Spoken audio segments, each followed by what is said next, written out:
My girlfriend and I get tortured for a living. Something went seriously wrong during her last session, and now she's different. Self-harm. I've always had a bit of a passion for odd jobs. When I was a teenager, I discovered Craigslist, and everything just kind of snowballed from there. You wouldn't believe the kinds of things you can find on the internet. The kind of jobs you can secure without having to do any paperwork. Most of the time, the people hiring either don't want to be traceable by the government, or they're just far too desperate at that point to add any additional hoops to jump through. That was how I met Chelsea. It was actually a really funny story, perfect for telling at parties. It would be perfect for our wedding, too, and for telling our kids. It would have been, at least. We met because we had both been hired to come to this birthday party, a kid turning 11. Neither of us fully knew what the job entailed when we agreed, which might have been a sign that we shouldn't have, but we were both informed we'd be paid handsomely, and that was all that either of us needed to hear.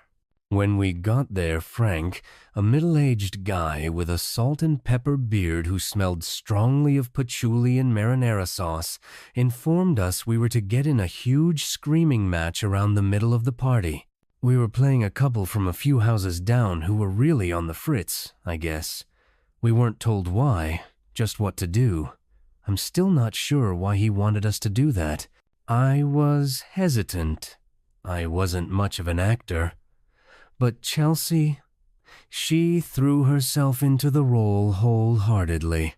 A couple of hours later, we were sitting on the curb a block away, and she was holding a bag of frozen carrots against my swollen cheekbone, and I was nursing a blunt, wincing at how my chocolate milk-soaked clothing stuck to my skin. We compared stories of our strangest jobs, our craziest experiences, the worst things we'd ever done to make a couple bucks.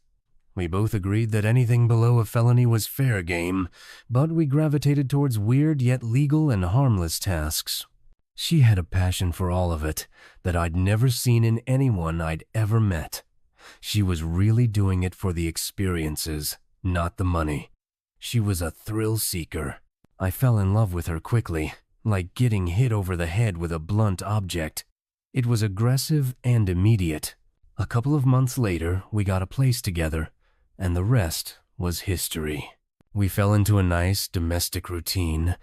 She made me coffee in the morning and kissed my forehead when I walked into the kitchen.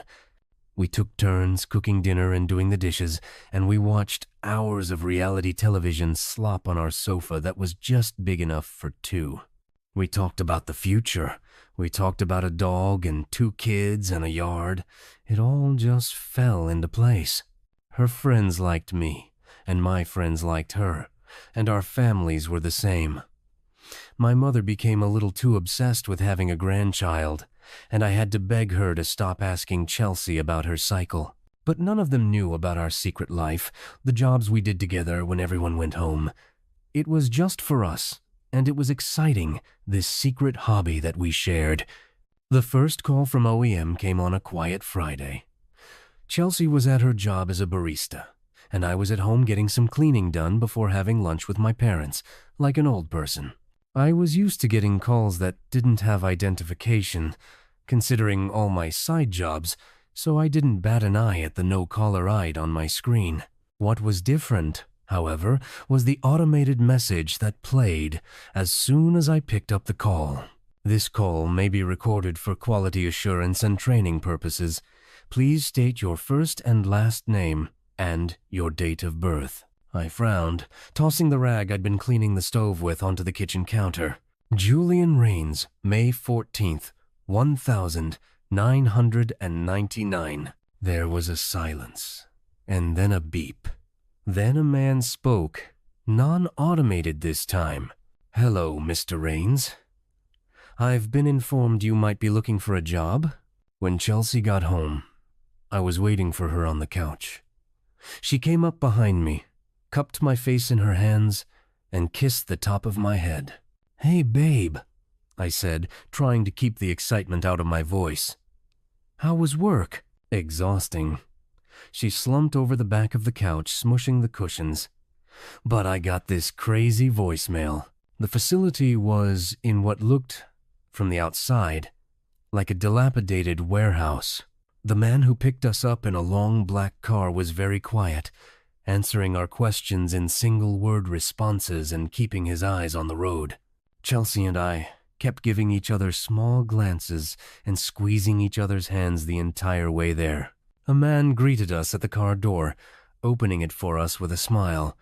He was tall and thin, and he wore a crisp suit with his dark hair slicked back, not a strand askew. "Mr. and Mrs. Rains, I presume."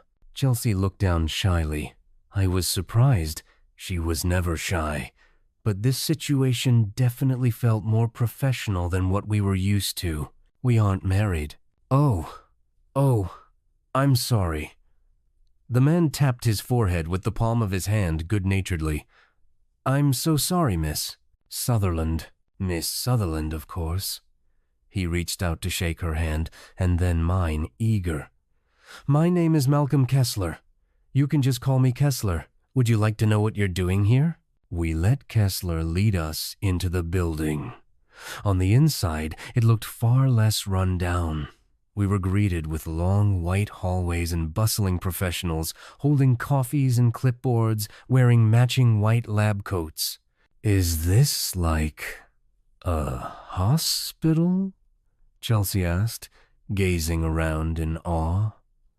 I took her hand again, and she gave it a squeeze. "No, not a hospital. Although there are medical professionals here, and we do certainly have access to those kinds of tools." He offered us a sly grin. We entered a room with a metal table and 4 chairs and not much else. A woman with her hair tied up in a tight bun came in, placed a stack of papers on the table, and scurried away. Kessler gestured for us to take a seat. "This," he said slowly, looking from me to Chelsea and back again. "This is OEM. Do you know what that stands for?" He waited for us to shake our heads before continuing. "This is the Office of Enhanced Methods." I blinked at him, the white fluorescent lights making my eyes burn. "What does that mean?" "I'm glad you asked." Kessler leaned back in his seat, folding his hands in his lap. "Essentially, here at OEM, we test torture methods, see what works, see what doesn't, see what we need to change or scale back on. You know." I could feel Chelsea looking at me. I looked back. I couldn't quite read her expression, but somehow I still could get the gist. "Is this, a government project?" she asked, her eyes still locked on mine and her brows furrowing. Kessler chuckled. "You could say that. So why do you need us?" I asked, even though I felt I might know the answer, finally looking away from my girlfriend and back at the man in front of us. Kessler sighed, leaning forward again, resting his elbows on the table. He had quite a sharp face, but it managed to feel charming and welcoming purely from his expression. I wondered if he'd practiced that. "I'll level with you," he said quieter than before.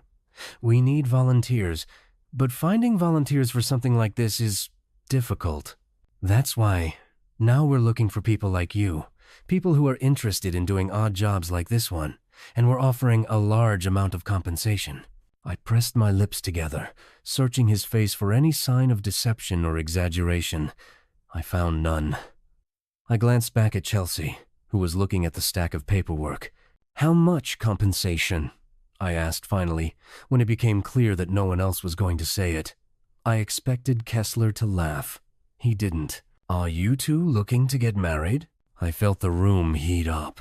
Truthfully, I had bought the ring a month ago.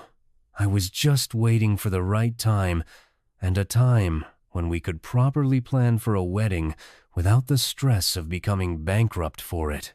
"Yes, I mean, eventually. Have you seen how much those venues cost these days?" Kessler raised his eyebrows sympathetically, leaning even closer to us. "Not to mention a honeymoon.